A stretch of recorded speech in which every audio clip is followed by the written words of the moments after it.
What is technical writing? Hi, I'm Sultan and this is my video on what is technical writing. I will cover these topics in this video, although 3 to 5 minutes is just not enough time to cover everything, but I'll do my best.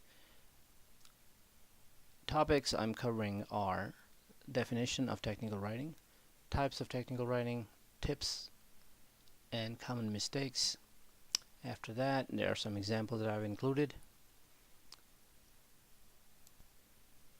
So before I get into the definition of technical writing, I want to just quickly say that what technical writing does is opens doors to a career that simplifies complex topics and provides users with valuable how-to guides. Think of technical writing as copywriting's most basic, straight-to-the-point version of organizing facts to educate and explain how to do something. So I found two definitions. The first one I found came from Adam Tablante, who is a technical writer at MTV. He writes, technical writing is presentation and communication of accurate and objective scientific and technological information, ideas, or procedures to targeted audiences for a specific purpose. The other one I found came from Jeff Grabel of Georgia State University, and I really like this definition. It says technical writing is writing that helps users solve problems with technologies and technical subject matter. So what are the types of technical writing? I broke them down into three: traditional end-user documentation and technical marketing contents. While traditional technical writing sounds broad, pieces of contents with the category are specifically written for professional audiences. These experts rely on traditional technical writing for targeted search papers, programming guidelines, and repair manuals. This topic includes science and medical papers and professional reports and reviews. The end-user documentation: almost every product that you purchase has a written explanation of operations. These how-to pieces are written to help users understand and operate products correctly. After all, what good is a product if users don't know how to properly use it?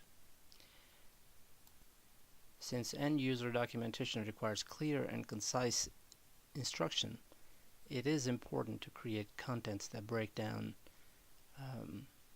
down technological terms to layman terms. Specific examples of end-term user documentation are user help guides, product manuals, assembly guidelines, and technical books.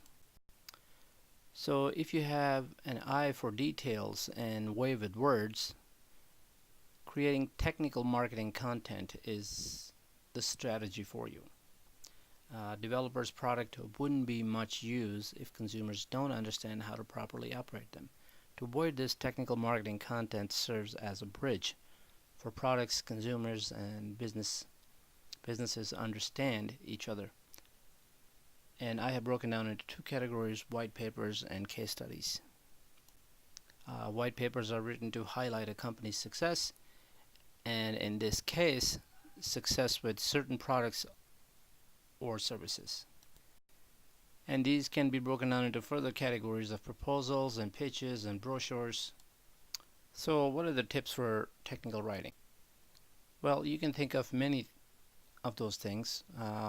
I have broken down into a few, and I thought being factual, being informative, straightforward would be very helpful, as well as having a technical vocabulary included in your language. Instructional and persuasive language, which is very objective, would be beneficial as well.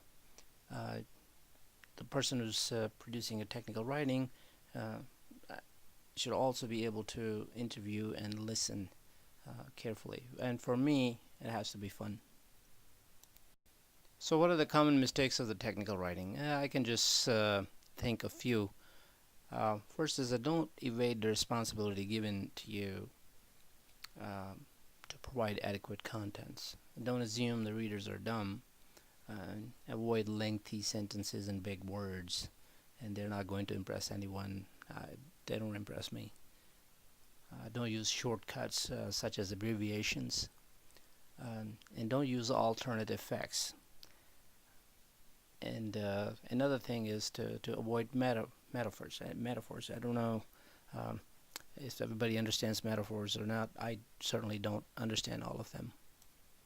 At the end, I have written down some examples that I found online from different resources, and it includes a variety of documents, proposals, and letters, such as job applications, resumes, transcripts, training manuals, guides, web pages, work orders, letters of recommendation, memos, and even questionnaires.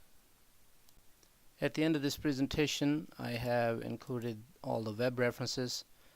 These are all the references that I used, and the information I got from these articles. Needless to say, I wanted me to dig down more information, but that would conclude my presentation since I'm already going over 6 minutes and 30 seconds. Thank you very much.